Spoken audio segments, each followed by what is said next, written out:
Salam dan bahagia. Saya Esti Pangganti, Guru SMA Negeri 4 Muara Tewe, CGP Angkatan 8 Kabupaten Barito Utara, Provinsi Kalimantan Tengah, akan mengetengahkan tugas 3.1.A.6 demonstrasi kontekstual modul 3.1 Dilema Etika, wawancara dengan 3 kepala sekolah tentang pengambilan keputusan berbasis nilai-nilai kebajikan. Selamat menyaksikan.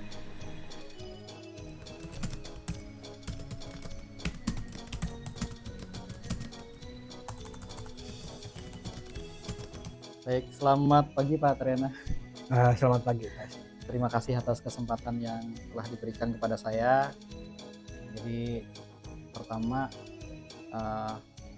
saya ingin sekedar diskusi lah dengan Pak Kepsek terkait beberapa hal yang mungkin selama ini tidak pernah kita bicarakan, tetapi ini sebuah sebuah cara bagi kita untuk menemukan solusi, karena di dalam pendidikan guru penggerak itu diajarkan tidak hanya bagaimana menjadi guru yang baik, melakukan pelayanan kepada siswa atau yang berpihak kepada siswa, tetapi bagaimana juga kita bisa mengambil sebuah keputusan yang bertanggung jawab. Nah, keputusan ini hanya bisa diambil oleh seorang pemimpin, leader. Nah, kebetulan kami ini kan diberi tugas untuk mewawancara 2 sampai dengan 3 orang kepala sekolah berkaitan dengan kebijakan-kebijakan yang mungkin pernah diambil oleh Bapak mungkin sebagai kepala sekolah, dan itu berdampak pada semua guru maupun siswa stakeholder yang ada di sekolah ini.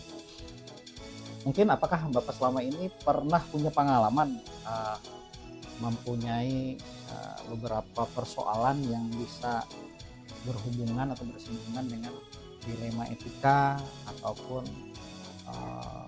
sesuatu yang berhubungan dengan bujukan moral. Jadi mungkin sesuatu yang selama ini Bapak ambil sebuah keputusan itu menjadi sebuah keputusan yang sebenarnya ada pertentangannya antara mungkin keadilan atau versus dengan kasihan misalnya, atau keputusan yang berdampak jangka pendek atau berjangka panjang. Jadi semua itu kan hanya bisa diambil oleh seorang pemimpin. Barangkali gitu Pak, apakah Bapak pernah punya pengalaman? Terima kasih. Jadi kejadian-kejadian yang berupa dilema etika ini banyak dan situasional. Betul.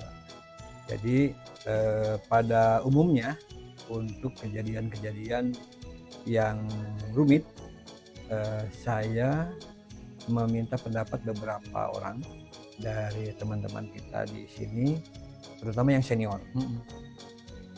Dengan pengalaman beliau, kemudian saya ramu dibandingkan dengan acuan, peraturan, referensi yang ada, terus diambil keputusan. Walaupun mungkin keputusan itu tidak bisa memuaskan semua pihak, termasuk yang bersangkutan. Jadi, tapi dalam hal ini sebagai pimpinan saya harus mengambil satu keputusan. Dan pada situasi yang lain, keputusan itu untuk hal yang sama bisa jadi keputusannya berbeda. Ya. Itu yang saya maksud tadi, bersifat situasional.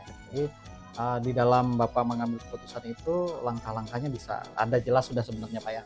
Artinya prosedur mungkin prosedur atau langkah-langkah apa yang selain tadi melibatkan mungkin teman-teman sejawat atau wakil-wakil kepala sekolah mungkin gitu Pak ya, untuk bisa mengambil keputusan. Betul. Langkah-langkahnya apa Pak selain itu? Yang pasti langkah pertama adalah kita cari rujukan hukum atau aturan yang berlaku. Nah, kemudian tadi seperti yang saya sampaikan, kita kumpulkan tim, baik itu yang senior maupun tim yang memang ahli dalam bidang tersebut. Dan yang terakhir, apabila ini juga buntu, kita konsultasi kepada pimpinan. Nah, Menurut Pak Karyana sendiri, yang selama ini pernah Bapak alami, langkah apa aja yang paling efektif sekali Pak dalam pengambil keputusan itu? yang paling sering Yang paling sering. dan efektif adalah dengan mengumpulkan orang-orang yang memang Jadi berpengalaman. tim gitu ya, Pak? Ya, tim dengan orang-orang yang memang ahli dalam bidangnya. Karena pengambilan keputusan ini kan nggak bisa sendiri ya Pak ya. Betul. Harus kita punya, mungkin dengan pemikiran yang banyak, kita dapat Betul. pertimbangan-pertimbangan gitu Pak ya. Betul. Baik, terima kasih Pak Tari. Hal-hal apa nih Pak Tari yang mungkin menjadi tantangan bagi Bapak ketika mengambil sebuah keputusan? Pertimbangan untuk mengambil keputusan itu memang pasti keputusan itu tidak bisa memuaskan semua pihak. Betul. Itu pasti. Ya. Tapi tantangan yang paling utama bagaimana kemudian keputusan itu menjawab masalah. Betul. Menjawab masalah. Tentu saja dengan resiko. Baik itu resikonya negatif Ya. maupun resiko yang positif. Tetapi keputusan yang diambil harus menjawab masalah. Jadi karena memang kadang-kadang keputusannya kan bisa bertentangan Betul. dengan mungkin Dengan- konsekuensi yang kita kesepakatan kita Betul. bersama, atau juga misalnya berhubungan dengan keputusan yang berkaitan dengan undang-undang misalnya. Nah, jadi ini perlu pemikiran yang tidak hanya seorang diri ya Pak ya, Betul. harus ada orang yang memberikan masukan atau pertimbangan-pertimbangan tertentu. Pak Tari, mungkin apakah Pak Tari sebagai kepala sekolah mempunyai jadwal nih Pak, jadwal tetap, mungkin kayak supervisi lah kayak gitu untuk bisa melakukan menjadwalkan pertemuan dengan Bapak Ibu guru atau dengan siapa aja nih, dengan siswa? Mengingat guru kita banyak, saya tidak mungkin satu persatu dengan guru-guru itu. Jadi biasanya kami itu ada rapat di tingkat wakil kepala sekolah. Nah, dengan demikian masing-masing wakil itu membawa masalah dari sudut pandang masing-masing, sehingga beberapa masalah yang terjadi di sekolah ini itu bisa tergambar dalam forum itu. Termasuk beberapa solusinya itu justru sering disampaikan oleh bapak-bapak dan ibu-ibu dari wakil kepala sekolah. Betul. Jadi orang-orang yang memang sudah diberi tanggung jawab Pak, yang Betul. mengelola sebuah. Jadi itu kalau begitu itu semacam sebuah prosedur ya, prosedur di sekolah. Betul. Yang saya rasa itu juga merupakan sebuah langkah yang tepat untuk artinya bagaimana kita bisa memanajemen. Ketika kejadian jadi mungkin kan yang pasti itu adalah bagaimana kita manajemen, mengatur sebenarnya. Betul. Itu, dan solusinya muncul dari tim atau dari orang itu sendiri permasalahan. Baik Pak Tari, menurut Bapak faktor-faktor apa nih Pak yang bisa mempermudah Bapak dalam mengambil keputusan Pak? Faktor-faktornya Pak? Alhamdulillah, jadi keberadaan sekolah kita ini diperkaya dengan orang-orang yang punya pandangan luas. Nah, jadi hal-hal tersebut yang kemudian menjadi mempermudah saya Bapak, untuk menemukan solusi Ada terhadap orang- beberapa. Ada orang yang bisa tempat konsultasi Betul. ya Pak ya, Betul, tempat berdiskusi. betul. Dan mereka selain memang itu di luaran pun mereka punya jaringan, sehingga pengalamannya selain pengalaman dalam lingkup pendidikan juga mereka punya pengalaman dalam bidang-bidang lain. Baik nih Bapak, jadi saya sangat tertarik sekali dengan apa yang sudah Pak Taryana sampaikan kepada saya. Nah, jadi mungkin Pak, pembelajaran apa nih yang mungkin Pak Taryana sendiri petik dari pembicaraan kita nih Pak? Satu hal bahwa dilema etika itu tidak bisa dihindari. Betul. Nah, dan sebagai pimpinan harus mengambil keputusan.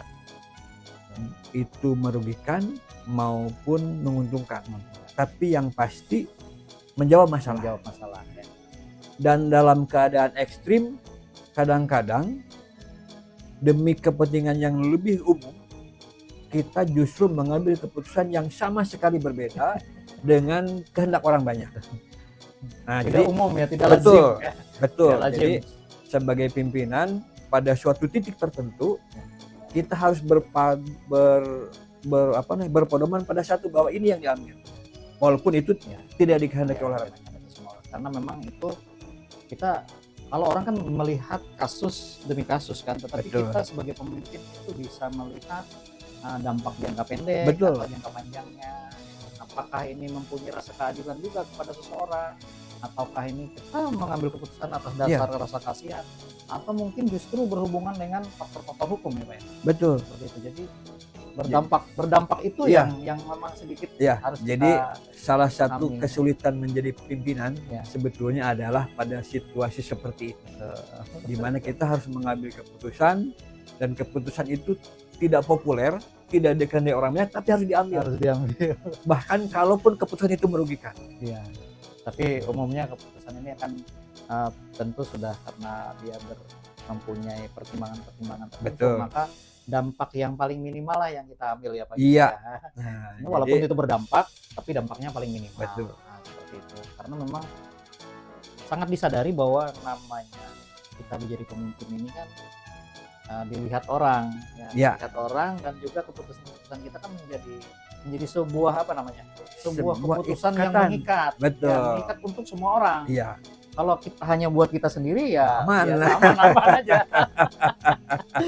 Baik Pak Taryana, terima kasih untuk kesempatan pagi ini. Iya. Saya sangat artinya antusias sekali karena memang pertama karena saya berada di lingkup sekolah yang Bapak pimpin, yang kedua karena memang saya merasakan betapa sebenarnya keputusan-keputusan yang dilakukan sekarang itu memang sebenarnya apa adanya seperti Bapak sampaikan, keputusan yang sangat realistis dan juga mempunyai dampak yang minimal untuk setiap kasus. Betul. Karena sebagai seorang pemimpin juga Bapak juga sudah punya, saya lihat mampu memberikan tanggung jawab yang betul-betul sesuai dengan kapasitas Bapak sebagai Sekali lagi terima kasih Pak. Sama-sama. Hari ini semoga Bapak senantiasa sukses dan dalam menjalankan tugas pekerjaan, dan juga sebagai seorang kepala keluarga dapat menjadi orang tua yang luar biasa, menjadi contoh dan model bagi keluarga juga. Terima kasih sekali lagi Pak. Terima kasih Pak SD. Maaf atas kesempatannya. Terima kasih.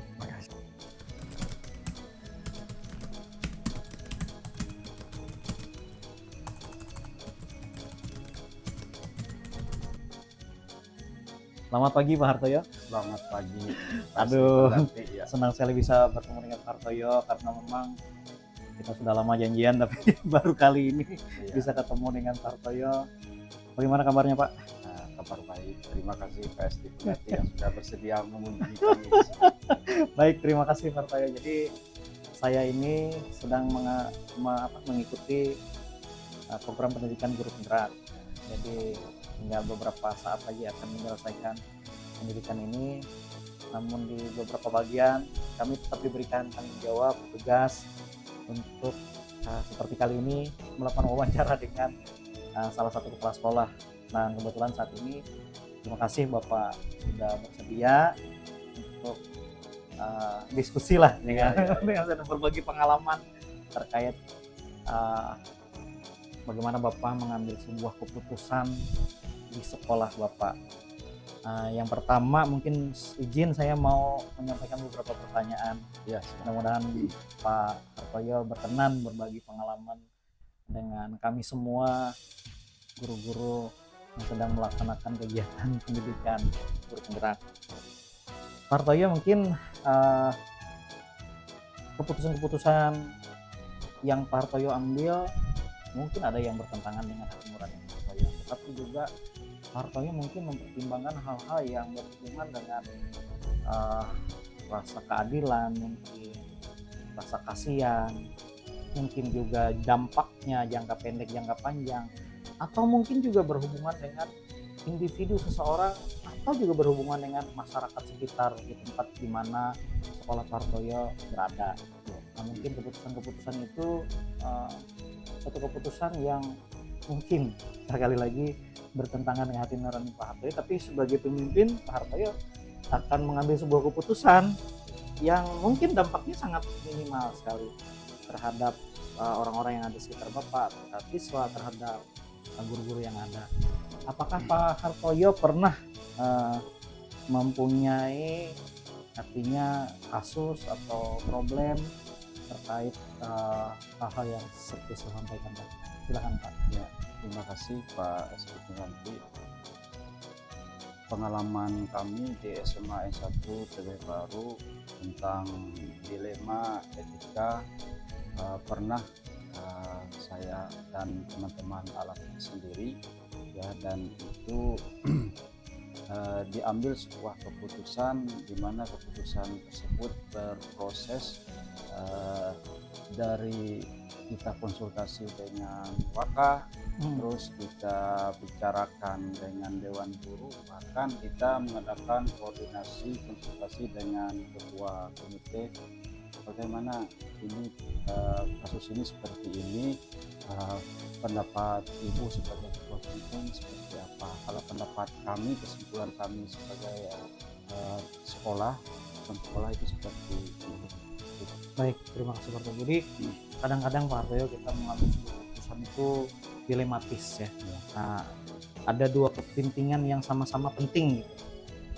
Mungkin sama-sama benar, mungkin juga mengandung nilai-nilai kebajikan, nilai-nilai luhur yang berlaku di masyarakat. Nah, berarti kita harus mengambil sebuah keputusan ya Pak. Ya. Jadi prosedur yang Bapak ambil dengan berkoordinasi dengan wakil kepala sekolah ya, dengan guru-guru ya Pak ya, mengadakan rapat. Nah, jadi itu langkah atau prosedur yang selalu Bapak lakukan ya. Iya. Memang jika itu terjadi hal-hal yang memang sulit untuk kita ambil keputusan sendiri. Nah, nanti kalau misalnya pun tidak bisa, masih ada pimpinan ya Pak ya. Iya. Kita mau ngambil Nah keputusan. itu Pak, itu kita berusaha dulu selesaikan benar. tingkat satuan pendidikan. Tapi kalau memang itu terkait dengan sekolah lain atau institusi lain, di mana itu saling lintas koordinasi, mau tidak mau kita koordinasikan. Betul. Saya sepakat itu Pak Hartoyo. Hal-hal apa saja sih menurut Pak Hartoyo yang selama ini efektif gitu dalam hal Pak Hartoyo sendiri sebagai pribadi pemimpin di sebuah sekolah ketika mengambil sebuah keputusan? Hal yang paling efektif apa enggak? Langkah-langkah yang efektif Pak? Yang pertama kita terbuka. Ya. Terbuka. Terus kita membangun komunikasi ya.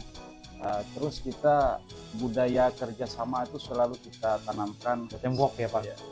Sehari-hari ya, teamworknya itu adalah Waka yang 4 itu sebagai sebuah tim dan dibantu guru 1-2 orang guru di sekolah yang kita anggap mempunyai kompetensi terhadap sebuah permasalahan. Baik, terima kasih. Hal-hal apa aja yang selama ini menurut Bapak merupakan tantangan dalam Bapak mengambil keputusan? Tantangannya ketika keputusan itu berkaitan dengan bertentangan dengan kepentingan orang lain. Itu yang memang agak berat, makanya kita terhadap hal tersebut kita minta jangankan pengalaman kita selama ini, jangankan komite, penjaga sekolah pun kita mintakan pendapat karena mereka tahu yang secara mendetail keadaan di masyarakat.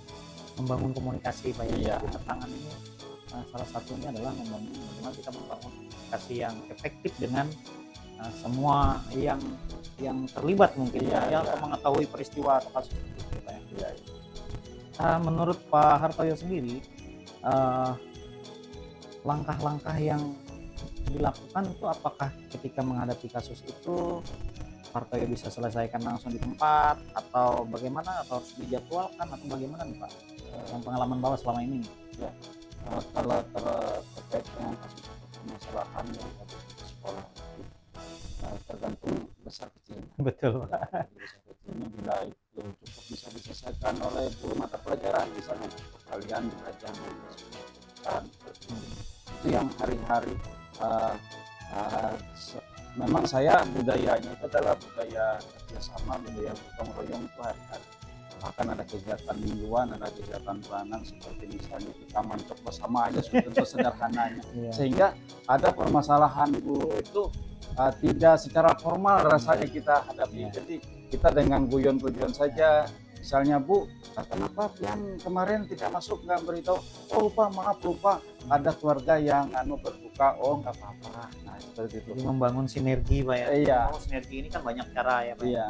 Banyak cara, ada yang seperti Bapak lakukan tadi, mungkin kegiatan bersama yang menyenangkan lah ya. Dan guru tidak merasa kita tuh sebagai pimpinan yang harus mereka takuti gitu lah kita. Karena kalau pemimpin ini ditakuti bagaimana nantinya? Iya. Jadi mereka, Betul. Pak, apa kabar misalnya gitu aja Harus biasanya. low profile juga nih Pak ya. Ya, dan kita memang harus mendekati mereka. Betul ya. Jadi kalau menurut Bapak nih, kalau ketika Bapak mengambil sebuah keputusan nih, keputusannya A dan ini kan bersifat mengikat nih kan kepada semua orang, termasuk guru, termasuk siswa, termasuk stakeholder yang ada di sekolah itu, apa sih faktor-faktor Pak yang mungkin mempermudah Bapak gitu ketika mengambil keputusan? Ya. Karena sudah membudaya tadi, ya ada kerjasama, ada gotong royong, ada keterbukaan, komunikasi jalan terus, ya. Jadi mereka itu kalau faktor-faktor tersebutlah yang memudahkan saya sebenarnya ya. Karena apa? Satu, mereka percaya dengan saya. Ya. Itu yang saya rasa. Jadi mereka setiap keputusan ini mereka bisa memahami. Tapi kalau mereka itu ada, mohon maaf ya, ada yang guru masih belum, agak lambat memahami, saya bilang percaya dengan pimpinan. Pimpinan tidak akan mencelakakan anak buah. Wow, luar biasa Pak Hartoyo. Pak Hartoyo nih terakhir nih saya mau tanya, ini kita kan pembicaraannya cukup padat nih pagi hari ini. Menurut Pak Hartoyo apa sih yang bisa Pak Hartoyo petik dari pembicaraan kecil kita ini Pak? Saya mengucapkan terima kasih kepada saudara saya Pak SD Pengganti MPD, calon guru penggerak yang mudah-mudahan saya doakan menjadi guru penggerak dan menjadi kepala sekolah nanti ya.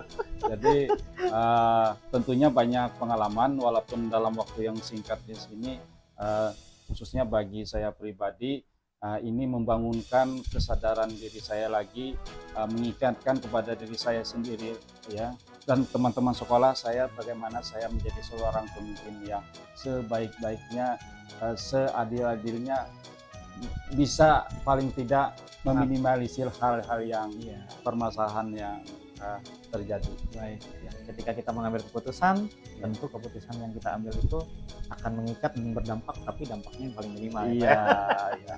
Baik Pak Hartoyo, terima kasih untuk kesempatan pagi hari ini. Saya juga mohon diri, terima kasih untuk segala sesuatu yang sudah Bapak sampaikan kepada saya dan menjadi sebuah pembelajaran bagi saya pribadi dan juga mungkin nanti bagi teman-teman yang lain ketika melihat rekaman ini dan menjadikan motivasi lah bagi saudara saya yang ada di SMA Negeri 1 Teguh Baru. Salam dan bahagia Pak, sukses buat Bapak dan keluarga dan juga buat teman-teman di SMA Negeri 1 Teguh Baru. Ya, terima kasih.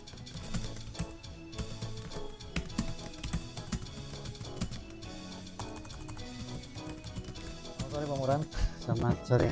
Ya, jadi terima kasih sekali lagi atas kesempatan yang diberikan kepada saya untuk boleh bertemu dengan Pak Muran kesempatan sore hari ini. Pertama, kedatangan saya adalah terkait sekarang lagi mengikuti pendidikan guru penggerak dan kami di salah satu bagian diminta untuk mewawancara beberapa kepala sekolah terkait beberapa keputusan yang mungkin pernah dibuat oleh seorang kepala sekolah.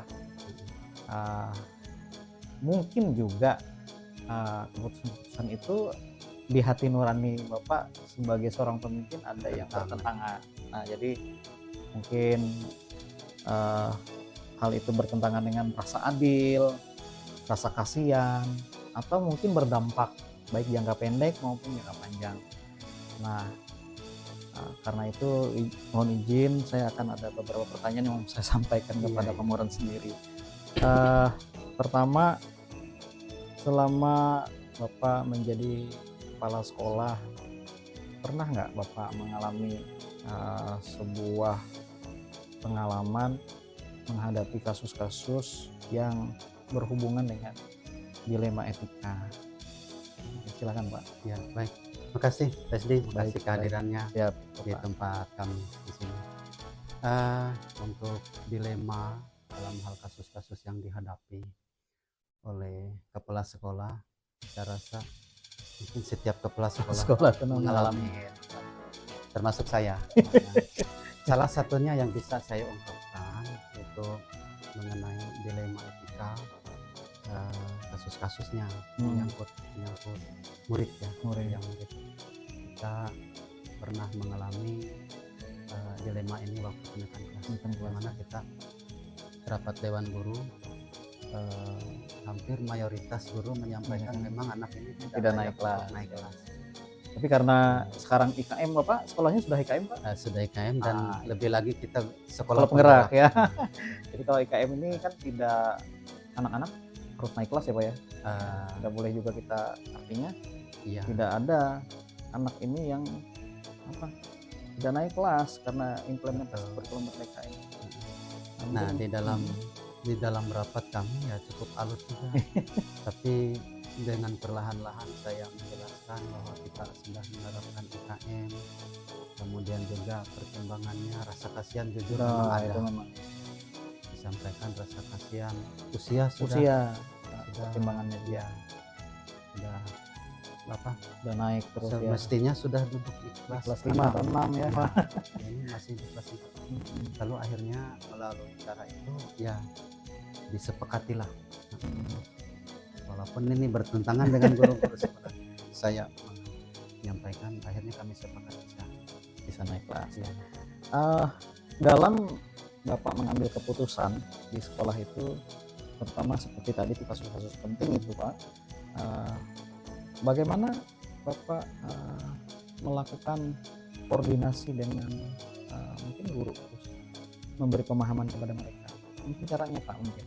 Oh iya, caranya yaitu tadi dengan komunikasi menjelaskan tentang makna dari pendidikan itu sendiri, bahwa di dalam kita menaikkan anak itu naik ke jenjang kelas yang lebih tinggi itu tidak 100% harus kita nilai dari kognitifnya, betul, tapi bisa kita nilai juga dari perkembangan karakternya, kemudian juga dari peminatan, bakat minatnya itu Apa aja yang menjadi potensinya Pak ya? Iya, Jadi betul. potensi anak itu untuk berkembang, kita selalu akan memberikan penilaian. Iya, jadi disampaikan melalui itu sehingga bisa sambil dimengerti lah oleh kawan-kawan.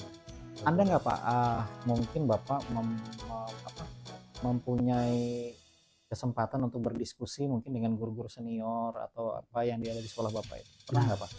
Sering. Nah, Jadi saya begini Pak Esri, mm, ketika ada sesuatu yang memang untuk saya sendiri ragu-ragu, Ya. saya ajak yang seniornya. ya. Di tempat saya Guru yang bekerja ada itu di ada situ. 2 orang. Ya. Saya ajak ke ruangan saya, kami ngobrol, diskusi. Hingga dari ini selalu ada hasil. Mm, Nah, jalan keluar yang saya rasa ada kebuntuan. ya. Tapi tidak selalu itu Pak. Iya. Ada juga memang sengaja. Ya. Sebelum rapat saya ajak dulu. Ya. Nah, Diskusi dulu diskusi Pak ya. dulu. Kemudian ini dibawa ke rapat. Jadi keputusan yang di rapat itu adalah hasil pertimbangan dari Iya. mungkin diskusi sebelumnya ya Pak ya. Diskusi sebelumnya. Nah, itu menjadi sebuah kebiasaan yang baik. Betul. mungkin bagi, Dan selain itu, ini guru-guru senior yang kita ajak ini ya berharga. hingga lebih kuat. Selama ini Pak Imran sebagai kepala sekolah ini apa sih tantangan terbesar bagi Bapak ketika mengambil sebuah keputusan? Tantangan terbesarnya Pak? Ya, tantangan terbesar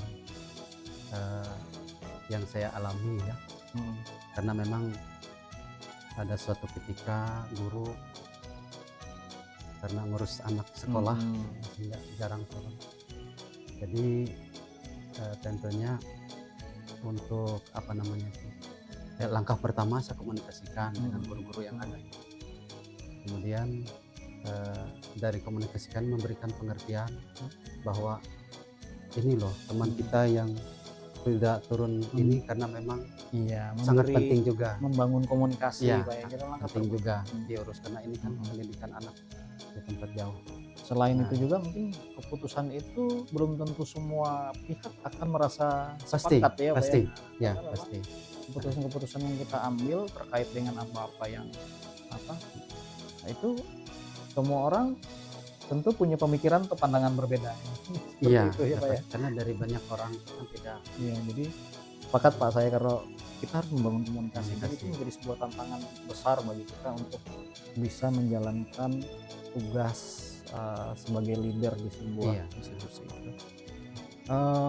Kalau misalnya Bapak menghadapi sebuah kasus, apakah Bapak punya pengalaman nih, menjadwalkan nih pertemuan mungkin dengan orang tua atau dengan guru dalam rapat atau dengan anak itu dilakukan konseling atau bagaimana? Oh, iya. Pernah kan, Pak? Gitu, Pak. Tentang kalau ada masalah atau kasus itu saya melihat dari tingkat apa Ingat besar kasusnya ya, kecilnya kasusnya juga ya Pak ya. Kalau kasusnya kecil dan situasi memungkinkan saat itu juga langsung kita Iya, iya. urus begitu. Betul, betul. Tetapi kalau situasinya agak beda, maka kita harus pilih waktu yang tepat. Sambil kita lihat sikonnya, misalkan yang masalah ini adalah guru. Ya tidak juga kita mentang-mentang kepala sekolah langsung tek ini.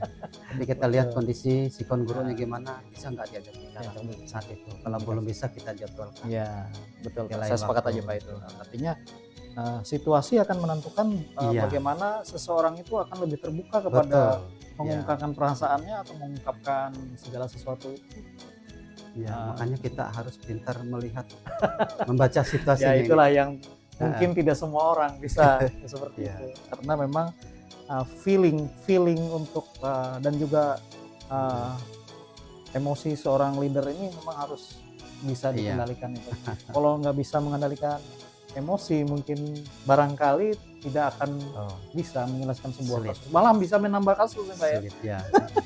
Baik, Kak. Dalam hal ini mungkin Pak Muran pernah karena banyak sekali mungkin keputusan yang sudah Bapak buat. Faktor-faktor apa nih Pak yang mempermudah Bapak dalam mengambil keputusan nih Pak? Iya. Faktor yang mempermudah saya dalam mengambil keputusan selama saya menjadi kepala sekolah sampai hari ini. Yang pertama adalah komunikasi dan keterbukaan. Jadi dengannya kita membuka komunikasi kepada orang lain, sehingga ada interaksi yang baik begitu. Sehingga apapun hal yang menjadi tujuan, apakah itu menyelesaikan masalah, dengan komunikasi yang efektif menjadi lebih mudah. Karena intinya sebenarnya kalau ada kasus masalah itu bagaimana kita mengambil keputusan untuk menyelesaikan masalah, Iya. bukan menambah masalah. Betul. Kalau kita mengambil keputusan untuk menambah masalah malah akan menjadi bukan menyelesaikan permasalahan, Menambah masalah ya bukan dilema lagi Pak. Iya. Iya. Baik. Terima kasih Pak Muran dan mungkin Pak ini yang terakhir pertanyaan saya. Dari pembicaraan yang singkat ini apa yang bisa Bapak petik dari pembicaraan kita ini Pak? Iya. Yang bisa saya ambil dari pembicaraan kita ini, kita garis bawahi tentang komunikasi. Ternyata Pak SD, komunikasi ini bagi saya merupakan hal utama yang memang harus kita lakukan ketika ada sesuatu dalam bentuk apapun, masalah apapun dan kepada siapa. Komunikasi yang efektif itu yang harus membangun komunikasi yang baik. Iya. Karena memang leader atau pemimpin kan dia menjadi tauladan juga kan bagi semua orang. Jadi tempat curhat juga, tempat kita mengambil sebuah keputusan, mungkin rujukan ketika guru-guru mengalami permasalahan, rujukan pertamanya kan adalah kepala sekolah. Dan kepala sekolah bisa mengambil sebuah keputusan untuk dan itu keputusan itu mengikat dan berlaku bagi semua yang ada di seluruh komponen. Dan terkadang ada kasus masalah anak-anak pun yang sudah tidak bisa diselesaikan oleh guru, oleh kelas itu jatuhnya ke kepala karena sekolah. paling terakhir nih kepala Iya, sekolah. Baik, terima kasih Pak Muran atas kesempatannya sore hari ini. Sudah tempat saya bisa berdiskusi dengan Pak Muran, dan saya berdoa semoga Bapak tetap sehat dan kuat, Amin. bisa menjalankan tugas mengemban tugas ini dengan baik dan juga bisa menjadi contoh dan teladan bagi para pemimpin yang lain, itu juga menjadi seorang kepala rumah tangga yang baik. Saya kira itu Pak Murad. Ya, Terima kasih saya sekali juga lagi. menyampaikan.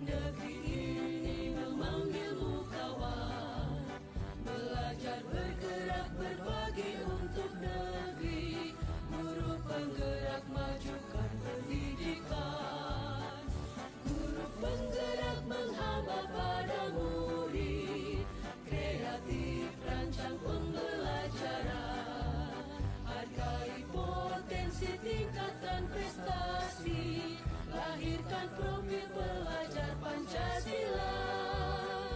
Belajar, bergerak, berbagi untuk negeri, kita menjalin kolaborasi. Belajar, bergerak, berbagi untuk negeri, demi bakti pada Ibu Pertiwi. Belajar, bergerak, berbagi untuk negeri, kita menjalin kolaborasi. Belajar, bergerak, berbagi untuk negeri, demi bakti pada Ibu Pertiwi. Demi bakti pada Ibu Pertiwi.